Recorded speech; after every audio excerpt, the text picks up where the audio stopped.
Because that's new.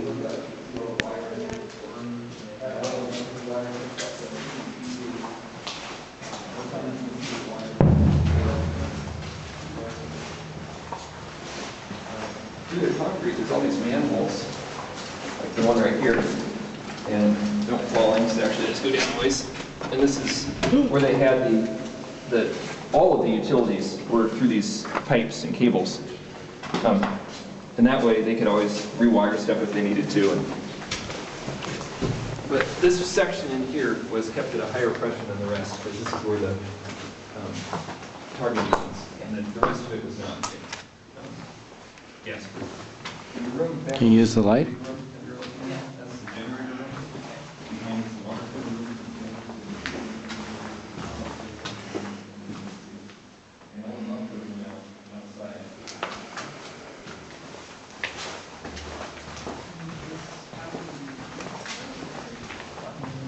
I'm sure the generators. Yeah, that's what I'm thinking. Like extremely loud. Old generators. Yeah. But in here, it should have been pretty well. Very quiet. Yeah. Pretty well muffled. So watch your footing out here.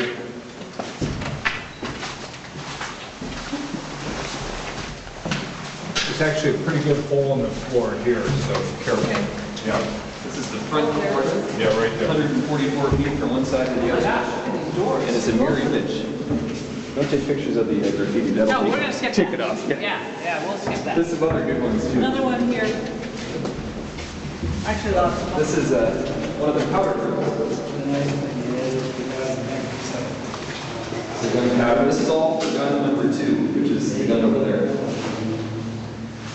So they fill this up with these canisters, and inside the canisters would be the sacks of gunpowder.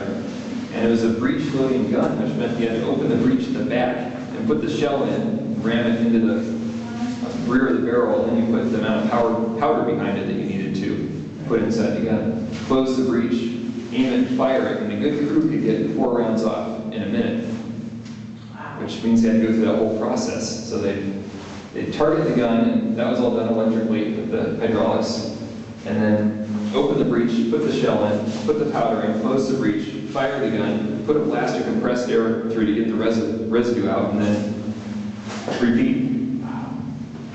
They fired the guns a few times here for target practice, but it doesn't sound like they did it very often. Right, and it never had to be used in...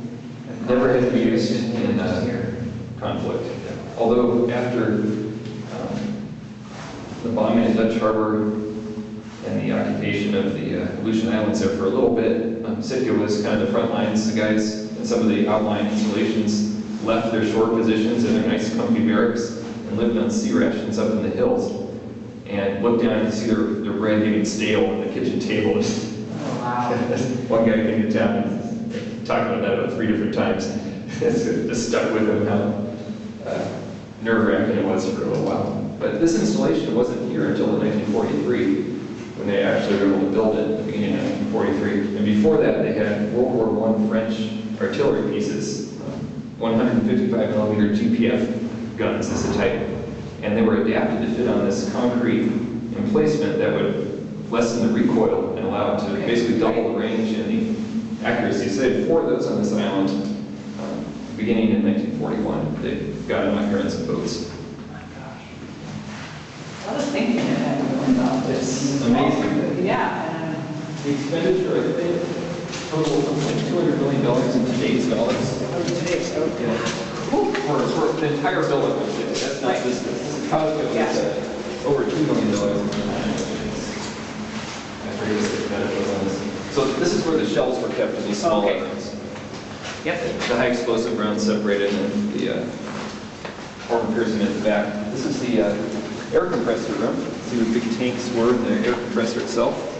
Oh, sure. And all that went through these conduits in the floor out to the gun emplacement. Oops, sorry.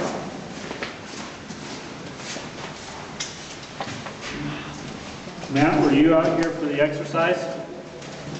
I did not come out for the exercise, but I came out to show the National Guard guys around. Because that room